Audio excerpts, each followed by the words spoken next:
പിതാവിന്റെയും പുത്രന്റെയും പരിശുദ്ധാത്മാവിന്റെയും നാമത്തിൽ ആമേൻ. അമ്മേ പരിശുദ്ധ അമ്മേ, അമ്മേ പരിശുദ്ധമേ, ദൈവമാതാവേ, കൃപാസനത്തിലൂടെ ഞങ്ങൾക്കും ഞങ്ങളുടെ ദേശത്തിനും അമ്മ മധ്യസ്ഥം തേടി തന്ന എല്ലാ അനുഗ്രഹങ്ങൾക്കും കൃപകൾക്കും ഞങ്ങളിപ്പോൾ ഹൃദയം നിറഞ്ഞ നന്ദി പറയുന്നു. അമ്മേ പരിശുദ്ധമേ, ദൈവമാതാവേ, 2004 ഡിസംബർ 7 ഉച്ചകഴിഞ്ഞ് 2:30 കൃപാസനത്തിൽ സംഭവിച്ച അമ്മയുടെ പ്രത്യക്ഷപ്പെടലിനെക്കുറിച്ച് തിരുസഭയ്ക്ക് സമർപ്പിച്ചിരിക്കുന്ന പഠനരേഖകളുടെ മേൽ സഭാത്മകമായ പഠനം ആരംഭിക്കുവാൻ ഞങ്ങൾ പ്രാർത്ഥിക്കുന്നു. അമ്മേ പരിശുദ്ധമേ, ഭൂസ്വർലോകങ്ങളുടെ രാജ്ഞിയായ അങ്ങേയ്ക്ക് ഭൗമസംരക്ഷണത്തിനായി പ്രപഞ്ചപ്രകൃതിയെ തന്നെ തിരുസഭ പ്രതിഷ്ഠിക്കുവാൻ ഈ പ്രത്യക്ഷീകരണം വഴി ഇടയാക്കണമേ. പരിശുദ്ധമേ, ജപമാല മാതാവേ, സകല കൃപാസനം പ്രാർത്ഥനയോടും ചേർത്ത് ഞങ്ങളിപ്പോൾ പ്രാർത്ഥിക്കുന്ന ഈ കുടുംബത്തിന്റെ പ്രത്യേക നിയോഗം പറ മക്കളെ.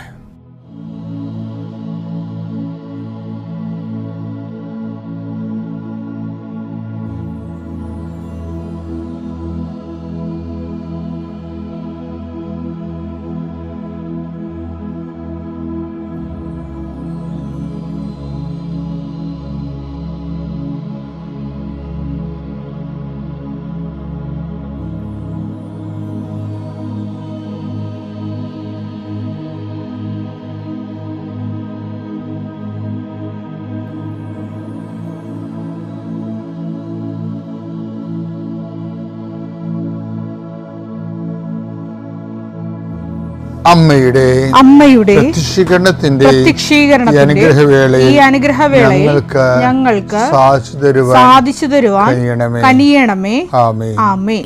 കർത്താവേ, നിന്റെ ഉന്നതമായ നാമത്തിന് സ്തോത്രം ചെയ്യുന്നു. കർത്താവേ, നിന്റെ വിശുദ്ധ പൗരോഹിത്യത്തെ മഹത്വപ്പെടുത്തണമേ. കർത്താവേ, സഭയിലുള്ള സാന്നിധ്യം ദൃഢമാക്കണമേ.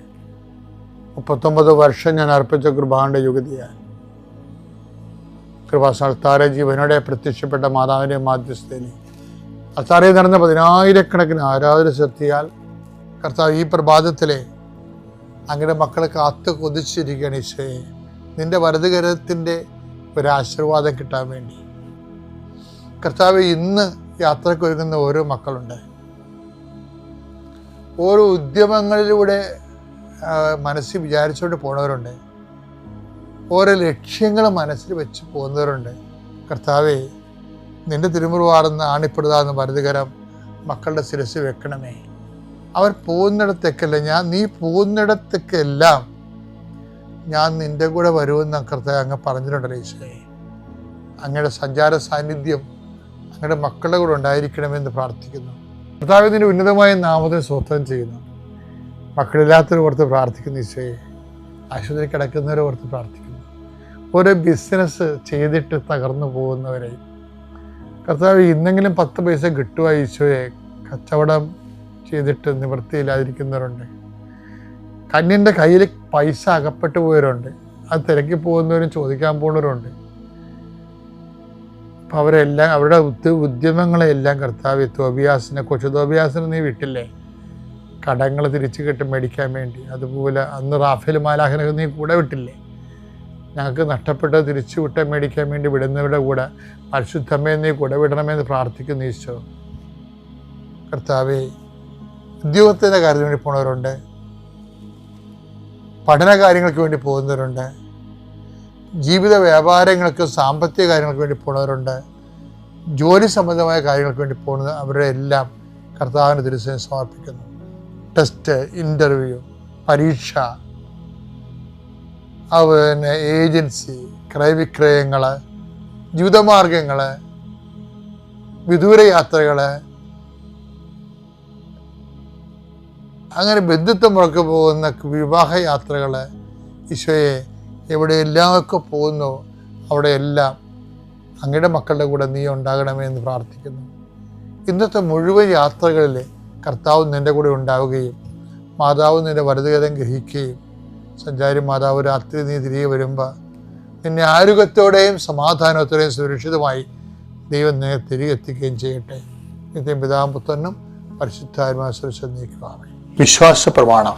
സർവശക്തനായ പിതാവും ആകാശത്തിന്റെയും ഭൂമിയുടെയും സൃഷ്ടാവുമായ ദൈവത്തിൽ ഞാൻ വിശ്വസിക്കുന്നു. അവിടുത്തെ ഏകപുത്രനും ഞങ്ങളുടെ കർത്താവുമായ ഈശോമിശിഹായിലും ഞാൻ വിശ്വസിക്കുന്നു.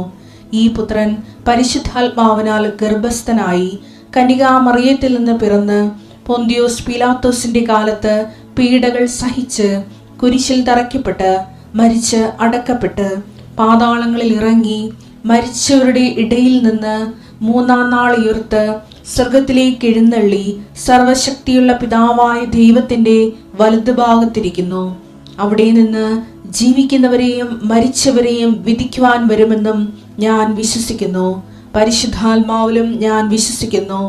വിശുദ്ധ കത്തോലിക്കാ സഭയിലും പുണ്യവാന്മാരുടെ ഐക്യത്തിലും പാപങ്ങളുടെ മോചനത്തിലും ശരീരത്തിന്റെ ഉയർപ്പിലും നിത്യമായ ജീവിതത്തിലും ഞാൻ വിശ്വസിക്കുന്നു. ആമേൻ.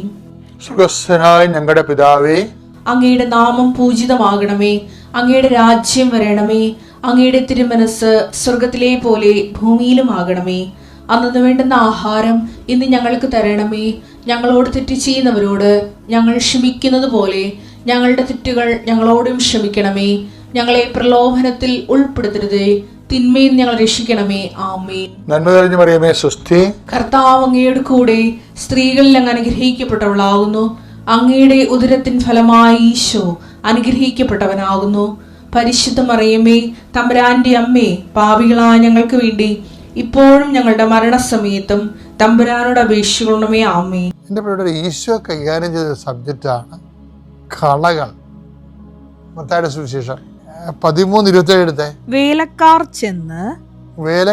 ചെന്ന് വീട്ടുടമസ്ഥനോട് ചോദിച്ചു യജമാനനെ, നീ വയലിൽ നല്ല വിത്തല്ലേ വിതച്ചത്? പിന്നെ കളകളുണ്ടായത് എവിടെ നിന്ന്? അവൻ പറഞ്ഞു ശത്രുവാണ് ഇത് ചെയ്തത്. എൻ്റെ മക്കളെ, ഞാനിത് പറയാൻ കാര്യം അറിയോ? ഞാൻ പലപ്പോഴും ഈ വിഷയം ധ്യാനിപ്പിക്കുമ്പോൾ മനസ്സിൽ പരിശുദ്ധാത്മ പറയണതേ, ഞാനൊരു സൂചന തന്നായിരുന്നു ഇതേ പങ്ക്തിയിൽ. പരിശുദ്ധാത്മ പറയണതേ 2 തരം കളകളുണ്ടെന്നാണ് പറയണത്. ഒന്നിങ്ങനെ പുറമേ നിന്ന് കൊണ്ടുവന്ന് വിതച്ചിട്ട് പോയി കളഞ്ഞെന്ന് പറയത്തില്ലേ. രണ്ടാമത്തെ കള ആ മണ്ണിൽ തന്നെ തന്നെത്താൻ കിളുത്തു വരുന്ന സംഭവമുണ്ട്. നമുക്കറിയാമില്ല, എത്ര ഉണങ്ങി, ഇപ്പോൾ ജനുവരി, ഫെബ്രുവരി, മാർച്ച് മാസങ്ങളൊക്കെ വളരെ ഉണങ്ങി കിടക്കണ പറമ്പാണെങ്കിലും മഴ വന്നു കഴിയുമ്പോൾ 100,000 ചെടികൾ മുളച്ചവനെ കാണാം. വേര് പൊട്ടിയൊക്കെ മുളച്ചും അതിൻ്റെ തരി വീണ് അരി വീണൊക്കെ മുളക്കും. അപ്പം ഈ അകത്തുനിന്ന് മുളച്ചു വരും, ആ മണ്ണിൽ തന്നെ ആരും കൊണ്ടൊന്നും വാകാതെ തന്നെത്താൻ മുളച്ചു വരുന്ന, പണ്ടേ അവിടെ കിടന്നിരുന്നതാണ്. അനുകൂലമായ സാഹചര്യം വന്നപ്പോൾ ആ കള അകത്തുനിന്ന് ആരും കൊണ്ടൊന്നും പാകാതെ അകത്തുനിന്ന് മുളച്ചു വരും. ഈ അകത്തുനിന്ന് മുളച്ചു വന്നാലും പുറത്തുനിന്ന് കൊണ്ടുവന്ന് പാകി പിടിപ്പിച്ചാലും വിള നശിപ്പിച്ച് കളയും. അത് കളയുടെ ഒരു പ്രധാനപ്പെട്ട വിഷയം. ഞാനിപ്പോൾ നിങ്ങളോട് പറയാൻ പോണ ഈ അകത്തുനിന്ന് വരുന്ന കളകളാണ് നമ്മൾ ഏറ്റവും കൂടുതൽ ശ്രദ്ധിക്കേണ്ടത്. ഇപ്പം ഞാനത് കാര്യം പറയട്ടെ, നിങ്ങൾക്കിപ്പോൾ ഒരു അനുഗ്രഹം കിട്ടി വിചാരിച്ചു. ഞാനീ പറയണത് സാക്ഷ്യം പറയാൻ ഒരിക്കലും വൈകരുത്. എന്താ കാര്യത്തെ, കളകൾ വളരും അകത്തുനിന്ന്. ഇപ്പം കഴിഞ്ഞ ദിവസങ്ങളിലേ 7 വർഷമായിട്ട് അവർക്ക് മക്കളില്ല. മക്കളെ കിട്ടത്തില്ല എന്ന് ഡോക്ടേഴ്സും പറഞ്ഞു. മരുന്ന് കഴിക്കണില്ലേ.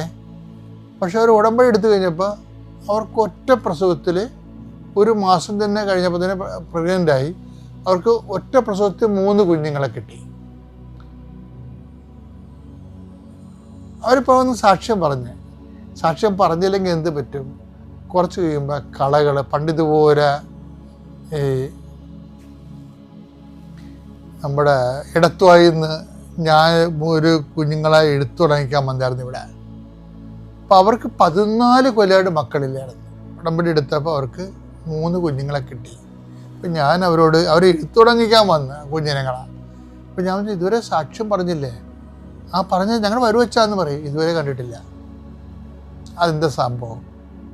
അപ്പം അങ്ങനെ വരുമ്പോൾ എന്ന് വെച്ചാൽ അത് ദൈവത്തിനുള്ളതല്ലേ, അവർ ദൈവത്തിന് കൊടുത്തില്ല. അപ്പം എന്താ വിഷയം എന്ന് വെച്ച് കഴിഞ്ഞാൽ, അങ്ങനെ വരുമ്പോൾ കുറച്ച് കഴിയുമ്പോൾ ഈ കളകൾ ഉള്ളിൽ നിന്ന് വളരാൻ തുടങ്ങും. എന്താണ്? അല്ലെങ്കിലും എനിക്ക് PSC എനിക്ക് ജോലി കിട്ടിയേനം, ഉടമ്പടി എടുത്തില്ലെങ്കിൽ കിട്ടിയേനം, അല്ല മറ്റവർക്ക് കിട്ടിയേനെ, കൂട്ടുകാരത്ത് കിട്ടിയല്ല, അവിടെ കിട്ടിയല്ല എന്നൊക്കെ പറഞ്ഞിട്ട് നീ ഉടനെ ദൈവത്തിന് കൊടുക്കാനുള്ള എടുത്തിട്ട് നീ സ്വയമായിട്ടത് നിൻ്റെ കഴിവിലാക്കി മാറ്റും. മക്കളുണ്ടാകണ കാര്യം അതുപോലെ തന്നെയാണ്. സ്ഥലം വിൽക്കണ കാര്യം അങ്ങനെയാണ്. താമസിക്കും തോറും ഉള്ളിൽ കള വളരാൻ തുടങ്ങും. എന്താണ്? മക്കളല്ലെങ്കിൽ കിട്ടിയേനോ. അപ്പോൾ ഡോക്ടർമാർ പറയും ഇതൊക്കെ ഇങ്ങനെ അവർ ഇംഗ്ലീഷ് ടെക്നിക്കൽ വാർഡൊക്കെ വന്നിട്ട് ഇങ്ങനെ പറയും. അതായത് വെറുതെ കുറേ നാൾ ഗർഭപാത്രം മക്കളിലെ ഇമ്പോർട്ടൻ്റ് ആയിട്ട് ഇരുന്നിട്ട് പെട്ടെന്നുണ്ടാകാൻ അപ്പോൾ പ്രതിഭാസത്തെക്കുറിച്ച് പറയും. അപ്പോൾ നമുക്ക് അത് ശത്രു കൊണ്ടുവന്ന് പുറത്തുനിന്ന് വിതക്കും. ദൈവകാരികൾക്ക് ഇങ്ങനെ കൊടുത്തത്, പക്ഷെ ആരെങ്കിലും വന്നിട്ട് അത് അവർക്ക് അങ്ങനെ കിട്ടിയ ഇവർക്ക് ഇങ്ങനെ കിട്ടിയത് മറ്റവർക്ക് ഇങ്ങനെ കിട്ടിയത് പറഞ്ഞുകൊണ്ട് കളകൾ പറിച്ചു. ഇതിനകത്ത് തന്നെ നമുക്ക് തന്നെ സ്വന്തമായിട്ട് തോന്നാം. എന്താ വെച്ച് കഴിഞ്ഞാൽ ചിലപ്പോൾ സ്വാഭാവികമായിട്ട് കിട്ടിയതായിരിക്കും എന്ന് തോന്നും. അപ്പം കള അകത്തുനിന്ന് വളരണം.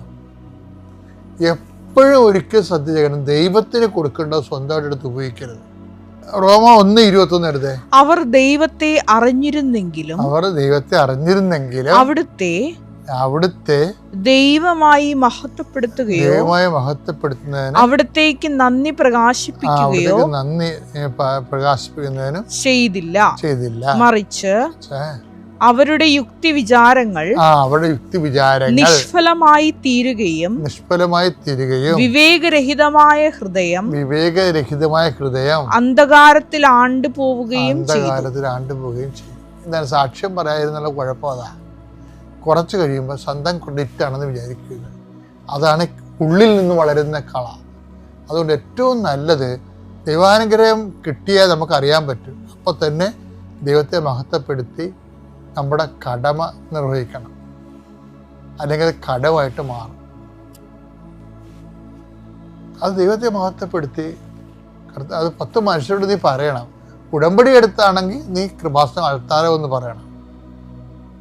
അല്ലാതെ നീ പ്രാർത്ഥിക്കുന്നതിൻ്റെ സ്വകാര്യ ജീവിതത്തിലേക്ക് കിട്ടുന്ന അനുഗ്രഹങ്ങൾ മറ്റു മനുഷ്യർ പറയണം. നീ ദൈവത്തെ മഹത്വപ്പെടുത്തണം. കാര്യം ഈ മഹത്വപ്പെടുത്തുന്നത് എന്ന് പറയുന്നത് എപ്പോഴും ഏറ്റുപറച്ചിലാണ് വരണത്, അല്ലാതെ സ്വയംകൃത ചരിത്രമില്ല അതിൻ്റെ അകത്ത്. മനുഷ്യരുടെ മുമ്പിൽ എന്നെ ഏറ്റുപറയുന്നവനെ എൻ്റെ സ്വർഗ്ഗസ്ഥനായ പിതാവിനെ ഞാൻ ഏറ്റുപറയും. അപ്പോൾ നമുക്കൊരു അനുഗ്രഹം ദൈവത്തിൽ നിന്ന് കിട്ടിയാൽ മറ്റുള്ളവർക്ക് വിശ്വാസം ഉണ്ടാകാൻ വേണ്ടി അത് നമ്മൾ ഏറ്റുപറയണം. ദൈവത്തെ മഹത്വപ്പെടുത്തണം. ദൈവത്തെ മഹത്വപ്പെടുത്തിയാൽ റോമ 4:20 അനുസരിച്ചുകൊണ്ട് നമ്മൾ വിശ്വാസത്തിൽ വളരും. അതെൻ്റെ അമ്മച്ചി ഉടമ്പടിയിൽ നിയോഗം വയ്ക്കാത്ത കാര്യങ്ങളാണ്. പിന്നെ എൻ്റെ അച്ഛൻ, എൻ്റെ അമ്മയുടെ ആങ്ങള, അച്ഛന് 10 കൊല്ലമായിട്ട് കിഡ്നി സ്റ്റോൺ ഉണ്ട്. കുറേ കിഡ്നി സ്റ്റോണുകൾ അങ്ങനെ ഓപ്പറേഷൻ ചെയ്തിട്ട് കളഞ്ഞിട്ടുണ്ട്. 3 വർഷത്തിനുള്ളിൽ 6 സർജറികളാണ് കഴിഞ്ഞേക്കണേ. ഈ അടുത്ത് ജാനുവരിയിൽ ഒരു സർജറി കഴിഞ്ഞു. അത് പിന്നെ എൻ്റെ അമ്മച്ചി ഉടമ്പടി എടുത്തത് മാർച്ചിന്. അത് കഴിഞ്ഞിട്ട് സ്റ്റോണുകൾ ഇതുവരെ വന്നിട്ടില്ല. ഈ അടുത്ത സ്കാനിങ്ങിൽ സ്റ്റോണുകൾ ഇതുവരെ വന്നിട്ടില്ല. ഇപ്പോൾ അങ്ങൾക്ക് സുഖമായിട്ടിരിക്കണം. പിന്നെ പേഴ്സണലി ഞാൻ പറഞ്ഞ മാതാവ് തന്ന ഈ അനുഗ്രഹങ്ങൾ കാരണം എനിക്ക് വിശ്വാസം കൂടാണ് ചെയ്തേക്കണേ. ഇത് നേരിട്ട് അനുഭവിച്ചത് കാരണം എനിക്ക് എൻ്റെ വിശ്വാസം കൂടി. ഇവിടെ കുടുംബ യൂണിറ്റ് ഉള്ള പോലെ ഷാർജയിലും ഫാമിലി യൂണിറ്റ്സ് ഉണ്ട്. അതിലും എൻ്റെ ഫ്രണ്ട്സിനോട്, അതിലെ കുട്ടികളോട് ഞാൻ ഈ കഥകളെ പറ്റി പറയാറുണ്ട്. കൃപാസന മാതാവിനോട് പറഞ്ഞാൽ എന്തും സാധിച്ചു കിട്ടും, ഉടമ്പടി എടുത്ത് പ്രാർത്ഥിക്കണം, അങ്ങനെയൊക്കെ പറഞ്ഞ് അവരും ചെയ്തു തുടങ്ങി. അങ്ങനെ അവർക്കും കുറേ അനുഗ്രഹങ്ങൾ കിട്ടി എന്നറിയുമ്പോൾ നല്ല സന്തോഷമുണ്ട്. ഈ എല്ലാ അനുഗ്രഹങ്ങളും തന്ന കൃപാസന മാതാവിനോട് ഈശോയോടും നന്ദി. ഈശോ മിശിഹായ്ക്ക് സ്തുതിയായിരിക്കട്ടെ. പരിശുദ്ധ അമ്മയ്ക്കും ഈശോയ്ക്കും 1000 നന്ദി. ഞാൻ 2018 ഏപ്രിൽ മാസം 18-ാം തീയതിയാണ് ഇവിടെ വന്ന് ഉടമ്പടി എടുത്തത്. എൻ്റെ പേര് മാത്യു. ഞാൻ പാലക്കാട് ജില്ലയിൽ മണ്ണാർക്കാട് കുമരമ്പത്തൂർ ലൂർദ് മാതാ ദേവാലയം ഇടവകാംഗമാണ്. ഈശോയും മാതാവും ഞങ്ങളുടെ ജീവിതത്തിൽ ഈ 2018 തൊട്ട് അന്നല്ല അതിനു മുമ്പുമുണ്ട് ഞങ്ങളെ കെട്ടിപ്പൊതിഞ്ഞ് പിടിക്കുന്ന പോലെയുള്ള വലിയ അനുഗ്രഹങ്ങളാണ് ഞങ്ങൾക്ക് ഉടമ്പടി എടുത്തപ്പോൾ തൊട്ട് തന്നുകൊണ്ടിരിക്കുന്നത്. അതുകൊണ്ട് തന്നെ ഞങ്ങൾ ഈ ഉടമ്പടി ധ്യാനം എല്ലാ ചൊവ്വാഴ്ചകളിലും അത് ആരംഭിക്കുമ്പോൾ തൊട്ട് അവസാനിക്കുന്നത് വരെ മുഴുവൻ കൂടുകയും ആ ഉടമ്പടിയിൽ പറഞ്ഞിരിക്കുന്ന നിബന്ധനകളെല്ലാം കൃത്യം അനുസരിക്കുകയും പ്രാർത്ഥിക്കുകയും എല്ലാം ചെയ്തുകൊണ്ടിരുന്നു. അങ്ങനെ ഇരിക്കുമ്പോൾ ഞാൻ 2021 എൻ്റെ ഒരു ജ്യേഷ്ഠൻ്റെ മകൻ്റെ ഭാര്യ ജ്യോതി മരിയ എന്നാണ് പേര്. അവൾ പെട്ടെന്ന് ഞങ്ങൾ തമ്മിൽ അവൾ ഞങ്ങളുടെ കുടുംബത്തിലേക്ക് കല്യാണം കഴിച്ച് വന്നിട്ട് ഒരു 5-6 കൊല്ലമായി. പക്ഷേ ഞങ്ങൾ തമ്മിൽ ഒരു ഫോൺ ബന്ധമോ അങ്ങനെയൊന്നുമില്ല. കാരണം അവൾ പാലായിലും ഞാൻ പാലക്കാടുമാണ്. പിന്നെ എപ്പോഴെങ്കിലും ചെല്ലുമ്പോൾ ഒന്ന് കണ്ടിട്ടുണ്ടെന്നോ ഉള്ളൂ, അല്ലാണ്ട് അത്ര പരിചയവും കാര്യമൊന്നുമില്ല. ഞങ്ങളെ ഫോണിലൊട്ട് വിളിച്ചിട്ടുമില്ല, ഞാനും വിളിച്ചിട്ടില്ല, അവരും വിളിച്ചിട്ടില്ല. അപ്പം നിങ്ങൾ ഓർക്കും എന്താ വല്ല വഴക്കുമല്ലോ ഉണ്ടെന്ന്. അങ്ങനെയല്ല, ഞങ്ങളുടെ ബന്ധം അത്ര അകലെയൊക്കെ ആയ കാരണം അങ്ങനെ ആയിപ്പോയി. ഒരു ദിവസം പെട്ടെന്ന് ഈ മോള് എന്നെ വിളിച്ചിട്ട് പറഞ്ഞു, അങ്കിളെ ഞാൻ OET എഴുതിയിട്ട് കിട്ടുന്നില്ല, എനിക്ക് തോറ്റു പോവുക, ഞാൻ ഒന്നുകൂടെ പരിശ്രമിക്കുന്നുണ്ട്, ഞാൻ ഒന്നുകൂടെ എഴുതാൻ വേണ്ടി ഒരു ഡേറ്റ് എടുത്തേക്കുവാണ്, അങ്കിളൊന്ന് പ്രാർത്ഥിക്കണം കേട്ടോ എന്ന് പറഞ്ഞു. ഞാൻ പ്രാർത്ഥിക്കാമെന്നും പറഞ്ഞു. ഒരു കുറച്ച് സമയം കഴിഞ്ഞപ്പോഴത്തേക്കും മാതാവിൻ്റെ പ്രേരണയാണ്. ഞാൻ അവളോട് പറഞ്ഞു, നീ OET എഴുതണ്ടെന്ന് പറഞ്ഞു. അവൾ പെട്ടെന്ന് ഞെട്ടിപ്പോയി, അതെന്നെ അങ്ങനെയെന്ന് ചോദിച്ചു. അപ്പം ഞാൻ പറഞ്ഞു, OET എഴുതണ്ട, നീ റീവാലുവേഷൻ കൊടുക്കണമെന്ന് പറഞ്ഞു. അവൾ എന്ത് ചെയ്തിട്ടും സമ്മതിക്കുന്നില്ല. അങ്ങനെ സമ്മതിക്കാതെ വന്നപ്പം ഇത് മാതാവിൻ്റെ പ്രേരണ അനുസരിച്ച് പറഞ്ഞ കാരണം ഞാൻ അവളോട് പറഞ്ഞു, വേണ്ട, എന്നാണെങ്കിലും നീ റീവാലുവേഷൻ കൊടുത്തേ പറ്റുള്ളൂ. അവൾ പറഞ്ഞു, ഞാൻ പഠിച്ചൊരുങ്ങിയിട്ടുണ്ട് അങ്കിളെ, ഞാനൊന്ന് എഴുതുക, എൻ്റെ ഭർത്താവ് ഇതിന് ഫീസും അടച്ചതാണ്, അപ്പോൾ അതുകൊണ്ട് നിർബന്ധിക്കുവാണ്, എഴുതുക എന്ന് പറഞ്ഞു. ഞാൻ പറഞ്ഞു, ഒരു കാര്യം ചെയ്യുക, ഈ റീവാലുവേഷൻ കൊടുക്കുന്ന ഫീസ് ഞാൻ അടയ്ക്കാം, നീ എന്നാണെങ്കിലും റീവാലുവേഷൻ കൊടുക്കാൻ പറഞ്ഞു. അവരത് കേട്ടില്ല. അവർ പരീക്ഷ എഴുതി വീണ്ടും തോറ്റു. ഉടനടി അവർ റീവാലുവേഷൻ കൊടുത്തു. അവർ ജയിച്ചു കഴിഞ്ഞപ്പം ഞാൻ ഈ മാർക്കൊന്നും ഇവരോട് ചോദിച്ചിട്ടില്ല, എത്ര കുറവുണ്ട് എന്നൊന്നും ചോദിച്ചില്ല. ഒരു പേപ്പർ കിട്ടിയിട്ടില്ല, 3 എണ്ണം കിട്ടി, അന്ന് മാത്രമേ പറഞ്ഞിട്ടുള്ളൂ. മാതാവ് ഇടപെടുന്നിടത്ത് നമുക്ക് മാർക്കൊന്നും ചോദിക്കുകയും നാണം കെടുത്തുകയോ ഒന്നും ചെയ്യേണ്ട കാര്യമില്ലാത്തതുകൊണ്ട് ഞാനതൊന്നും ചോദിച്ചില്ല. എന്നാണെങ്കിലും അവൾ ജയിച്ചു. അത് കഴിഞ്ഞ് പുറത്തേക്ക് പോകാൻ വേണ്ടിയിട്ട് ഇൻ്റർവ്യൂ നടത്താൻ വേണ്ടിയിട്ട് നോക്കുമ്പം ഇവൾക്ക് ഒരുപാട് ഗ്യാപ്പുണ്ട്, ഒരു 1-1.5 വർഷത്തെ ഗ്യാപ്പുണ്ട്. കല്യാണവും കഴിഞ്ഞ് ഇങ്ങനെ വീട്ടിലിരുന്നു. തന്നെയല്ല, ഈ കേരളത്തിലൊന്നും ഒരു ജോലി ചെയ്താൽ ശമ്പളം കിട്ടാത്ത കാരണവും ഒക്കെ ആയിട്ട് മടിച്ചിങ്ങനെ ഇരുന്നു. ഒരു 1.5 വർഷത്തെ ഗ്യാപ്പായ കാരണം പുറത്തേക്ക് പോകണമെങ്കിൽ പറ്റുന്നില്ല, പുറത്തേക്ക് പോയേ പറ്റുള്ളൂ താനും. അങ്ങനെ ഇരിക്കുമ്പം അവൾ ഒരു പ്രൈവറ്റ് ആശുപത്രിയിലേക്ക് പോകാൻ വേണ്ടിയിട്ട് ഒരു ഇൻ്റർവ്യൂവിന് പങ്കെടുക്കാൻ വേണ്ടി എന്നെ വിളിച്ചു, അങ്കിളെ ഒന്ന് പ്രാർത്ഥിക്കണം, എനിക്ക് ഇൻ്റർവ്യൂ ഇന്ന ദിവസമെന്ന് പറഞ്ഞു. ഞാൻ പറഞ്ഞാൽ ആ ഇൻ്റർവ്യൂവിൻ്റെ ദിവസം എന്നെ ഒന്ന് വിളിക്കുക, ഞാൻ പ്രാർത്ഥിക്കാം എന്ന് പറഞ്ഞു. അങ്ങനെ പ്രാർത്ഥിച്ചു. ഇൻ്റർവ്യൂ പകുതിയായി എന്ന് പറഞ്ഞാൽ 2-3 പേരുണ്ടെങ്കിൽ ഇൻ്റർവ്യൂവിൻ്റെ സമയം പകുതിയായി കഴിഞ്ഞു. ഞാൻ പ്രാർത്ഥിച്ചുകൊണ്ടും ഇരിക്കുന്നുണ്ട്. എന്നെ വിളിച്ചിട്ട് പറഞ്ഞു, അങ്കിളെ അവർ ഇൻ്റർവ്യൂ നടത്തുന്നവർ പറഞ്ഞു തോറ്റു, കിട്ടില്ലെന്ന് പറഞ്ഞു എന്ന് പറഞ്ഞു. ഞാൻ ചോദിച്ചു, ഇൻ്റർവ്യൂവിൻ്റെ സമയം കഴിഞ്ഞ് റിസൾട്ട് വരുന്ന സമയം എപ്പോഴാണെന്ന് ചോദിച്ചു. അതിപ്പോൾ തന്നെ ഒരു 15-20 മിനിറ്റിൻ്റെ ഉള്ളിൽ കഴിയും. ഇല്ല, കിട്ടില്ല, പിന്നെ അവർ പറഞ്ഞതാണെന്ന് പറഞ്ഞു. ഞാൻ പറഞ്ഞു, കഴിയുമ്പോൾ ഒന്ന് വിളിക്കാൻ പറഞ്ഞു. വിളിച്ചപ്പം അവൾ പാസ്സായി. പാസ്സായി കഴിഞ്ഞപ്പോഴും വീണ്ടും അമ്മയുടെ പ്രേരണ തന്നെ ഞാൻ പറഞ്ഞു, നമുക്കത് വേണ്ട, നമുക്ക് ഒരു സർക്കാരിൻ്റെ ഇൻ്റർവ്യൂ പങ്കെടുക്കണം എന്ന് പറഞ്ഞു. അവൾ അന്നേരം സമ്മതിക്കുന്നില്ല. എനിക്ക് അയ്യോ, ഞാൻ കിട്ടുകയില്ലെന്ന് ഓർത്തിട്ട്, എനിക്ക് കിട്ടിയതല്ലേ, ഇത് ഞാൻ കളയല്ല അങ്കിളെ, എനിക്കിത് മതി, ഇനി ഞാൻ സർക്കാർ ഇൻ്റർവ്യൂ പങ്കെടുക്കില്ല എന്ന് പറഞ്ഞു. ഞാൻ പറഞ്ഞു, എനിക്ക് വേണ്ടിയിട്ട് നീ ഒന്ന് പങ്കെടുക്കുക സർക്കാർ ഇൻ്റർവ്യൂവിൽ എന്ന് പറഞ്ഞു. അങ്ങനെ അവൾ സർക്കാർ ഇൻ്റർവ്യൂവിൽ പങ്കെടുത്തു. ആ ഇൻ്റർവ്യൂ പങ്കെടുത്തി അന്ന് തന്നെ രാത്രി 8:30 ആയപ്പം എന്നെ വിളിച്ചിട്ട് പറഞ്ഞു, റിസൾട്ട് വന്നു അങ്കിളെ, ജയിച്ചു എന്ന് പറഞ്ഞു. പ്രൈവറ്റ് ആശുപത്രിയിൽ പോകണമെങ്കിൽ 5-6 ലക്ഷം രൂപ ഏജൻറ്റിനും കൊടുത്ത് അങ്ങനെ പോകേണ്ട കേസ് 10 പൈസ മുടക്കാതെ, അവളെനിക്കിപ്പം വോയിസ് മെസ്സേജ് ഇട്ടിട്ടുണ്ട്, 10 പൈസ മുടക്കാതെ എൻ്റെ അമ്മ മാതാവ് എനിക്ക് എന്നെ ജയിപ്പിച്ചു എന്നൊക്കെ. അങ്ങനെ അയർലൻഡിലേക്കുള്ള ഇൻ്റർവ്യൂവും പാസ്സായി. അവൾ ഇപ്പോൾ ഇൻ്റർവ്യൂവിൽ അയർലൻഡിൽ 1.5 വർഷമായിട്ട് ജോലി ചെയ്യുക, നല്ല ശമ്പളത്തിൽ ജോലി ചെയ്യുന്നുണ്ട്. ഇനി ഞാൻ നിങ്ങളോട് ഇവളുടെ ഈ മാർക്കും കൂടി ഒന്ന് പറയാം. ഞാനതിപ്പോൾ അടുത്തിടയ്ക്കാവും പരീക്ഷ കഴിഞ്ഞ് അവൾ 1.5 വർഷം അവിടെ ജോലി ചെയ്യാറായെങ്കിലും ഈ സാക്ഷ്യം പറയാൻ വേണ്ടിയിട്ട് ഞാൻ ഇപ്പോഴും അവളോട് ചോദിച്ചത് മാർക്ക് എത്രയായിരുന്നു എന്ന്. ഒരു പേപ്പറോ പോയിട്ടുള്ളൂ എന്ന് പറഞ്ഞു. മാർക്ക് 50 മാർക്കായിരുന്നു കുറവ്. അതാണ് അമ്മ മാതാവ് ഇപ്പോൾ എഴുതിയാൽ കിട്ടുകയില്ലാത്ത കാരണം അമ്മ മാതാവ് പറഞ്ഞു വേണ്ട, അത് ഞാൻ കൊടുത്തോളാം, റിവാലുവേഷന് കൊടുത്തോളാം പറഞ്ഞത്. അങ്ങനെയാണ്. റിവാലുവേഷന് കൊടുത്തപ്പം 50 മാർക്ക് വേണ്ടിയാൽ അമ്മ മാതാവ് 60 മാർക്ക് കൊടുത്തു. അപ്പം ഞാൻ ചോദിച്ചു അതെന്താ ഈ 50 മാർക്ക് മതിയായിട്ട് അമ്മ മാതാവിന് ഈ 10 മാർക്ക് അധികം കൊടുക്കേണ്ട കാര്യം എന്നാന്ന് ഞാൻ അവളോട് തന്നെ ചോദിച്ചപ്പോൾ പറഞ്ഞു, അങ്കിളെ അയർലൻഡിന് പോകാൻ എൻ്റെ സ്കോർ പൂർത്തിയാകണമെങ്കിൽ എനിക്ക് 10 മാർക്ക് കൂടെ വേണമായിരുന്നു, അതുകൊണ്ടാണ് അമ്മ മാതാവ് എനിക്ക് 60 മാർക്ക് കിട്ടി എന്നെ ജയിപ്പിച്ചതെന്ന് പറഞ്ഞു. പ്രിയമുള്ളവരെ, ഇന്ന് ആ കുടുംബവും ഇവിടെ വന്ന് ഉടമ്പടി എടുത്തിട്ടുണ്ട്. അമ്മ മാതാവിൽ ഉറച്ചു വിശ്വസിക്കുന്നു. എൻ്റെ കുടുംബവും എൻ്റെ മകളും എല്ലാം ഇന്ന് അമ്മ മാതാവിൽ ഉറച്ചു വിശ്വസിക്കുകയും ഈശോയുടെ കൂടെ ആയിരിക്കുകയും ചെയ്യുന്ന അവസ്ഥയിലാണ്. ഇനി രണ്ടാമത് എൻ്റെ മരുമോൻ, മകളുടെ ഭർത്താവ് അയർലൻഡിൽ ജോലി ചെയ്യുന്നുണ്ട്. അവന് OET കിട്ടിയിട്ടില്ലായിരുന്നു. ആദ്യം ഒന്ന് OET എഴുതി കിട്ടിയില്ല.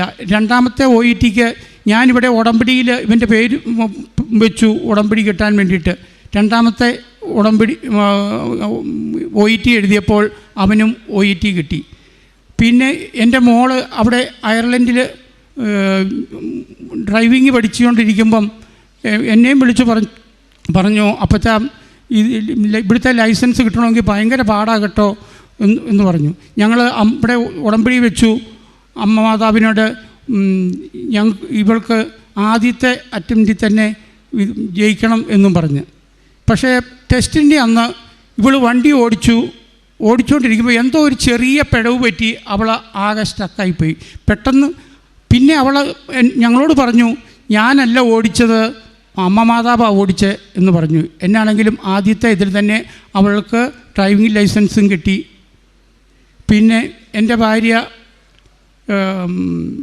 എപ്പോഴും നിർത്താതെ ഒരു ഏമ്പക്കം, വലിയ ശബ്ദം, ആൾക്കാരുണ്ടെങ്കിലും ഇല്ലെങ്കിലും ഏമ്പക്കത്തിന് അങ്ങനെ അതറിയത്തില്ലല്ലോ, എപ്പോഴും ഏമ്പക്കം വന്നുകൊണ്ടിരിക്കുന്നു. പിന്നെ വയറിൽ എന്തോ അസുഖങ്ങളും ഒക്കെ ആയിരുന്നു. എന്താണെങ്കിലും അതും അമ്മ മാതാവ് സൗഖ്യപ്പെടുത്തി. ഞങ്ങൾ കൃപാസനം, എണ്ണ, ഉപ്പ്, തേന് എല്ലാം, ഇത് ഞങ്ങൾ മാത്രമല്ല, ഞാനിപ്പോൾ ഇവിടുന്ന് പോകുമ്പം ഒരു 10 ഉപ്പും 10 തേനും ഒക്കെ മേടിച്ചുകൊണ്ടാണ് പോകുന്നത്. എൻ്റെ കൂട്ടുകാർ അവരെല്ലാം ഉണ്ട്. അവരൊക്കെ എന്നോട് ചോദിച്ച് പറഞ്ഞ് ഈ അനുഭവ സാക്ഷിയൊക്കെ കേട്ടിട്ട് അവർ ഞങ്ങളോട് മേടിച്ചുകൊണ്ട് എല്ലാം പറഞ്ഞു വിട്ടിരിക്കുക. പിന്നെ പത്രവും ഇതെല്ലാം ഞങ്ങൾ ഒരു മടിയും കൂടാതെ എല്ലാം വളരെ കൃത്യമായിട്ട് ചെയ്തുകൊണ്ടിരിക്കുന്നുണ്ട്. അമ്മ മാതാവ് ഞങ്ങളുടെ കൂടെ ഞങ്ങളെ എല്ലാവരെയും കൂടുതൽ ഞങ്ങളെ പ്രാർത്ഥനയിലേക്കും എല്ലാം വളർത്തി അമ്മയോട് ചേർന്നുള്ള ഒരു ജീവിതമാണ് ഞങ്ങളെല്ലാവരും ഇപ്പോൾ നടത്തുന്നത്. യേശുവെ നന്ദി, യേശുവെ സ്തോത്രം, യേശുവെ മഹത്വം. എൻ്റെ പേര് ഷൈനി. ഞാൻ തോപ്പുംപടി സെൻറ്റ് സെബാസ്റ്റ്യൻസ് ഇടവകമാണ്. ഞാൻ കഴിഞ്ഞ ഫെബ്രുവരിയിൽ ഓൺലൈൻ ഉടമ്പടി എടുത്തു. ഓൺലൈൻ ഉടമ്പടിയിൽ വെച്ചിരുന്ന കാര്യം എൻ്റെ വെള്ളത്തിൻ്റെ പ്രശ്നമായിരുന്നു. 30 വർഷമായിട്ട് ഞങ്ങൾക്ക് നല്ല വെള്ളം കിട്ടാൻ ഭയങ്കര ബുദ്ധിമുട്ടായിരുന്നു. ഒരുപാട് പൈസ അതിനുവേണ്ടി ചിലവാക്കുമായിരുന്നു. ഓരോ വർഷവും അവിടെ ഇവിടെയൊക്കെ കുഴിച്ച് പൈപ്പ് മാറ്റും, എന്നാലും ഒന്നും ശരിയാവാറില്ല. ഉടമ്പടി എടുത്തതിന് ശേഷം ഞാൻ പറഞ്ഞു നമുക്ക് റോഡ് മുതലുള്ള പൈപ്പ് മൊത്തം മാറ്റാമെന്ന് പറഞ്ഞു. മൊത്തം മാറ്റി, എന്നിട്ടും വെള്ളമില്ല. പിറ്റേ ദിവസം പ്രത്യക്ഷീകരണ പ്രാർത്ഥന ചൊല്ലി ഞാൻ കരഞ്ഞുകൊണ്ട് ഞാൻ പ്രാർത്ഥിച്ചു, ദൈവമേ ഇത്രയും രൂപ മുടക്കി റോഡ് മുതൽ മുഴുവൻ വെട്ടിപ്പൊളിച്ചിട്ടും എനിക്ക് വെള്ളം കിട്ടിയില്ലല്ലോ, ഇനി എന്തു ചെയ്യും? മെറിറ്റ് എല്ലാം കഴിഞ്ഞു, ഇനി ഗ്രേസേ ഉള്ളൂ. അപ്പോൾ ഞാൻ അതും പറഞ്ഞുകൊണ്ട് ആ തേൻ എടുത്തിട്ട് പ്രാർത്ഥനയ്ക്ക് ശേഷം ആ വെളുപ്പിന് 5:30 തന്നെ ഞാൻ ആ ടാങ്കിൽ കൊണ്ടുവന്ന് ഒഴിച്ചു.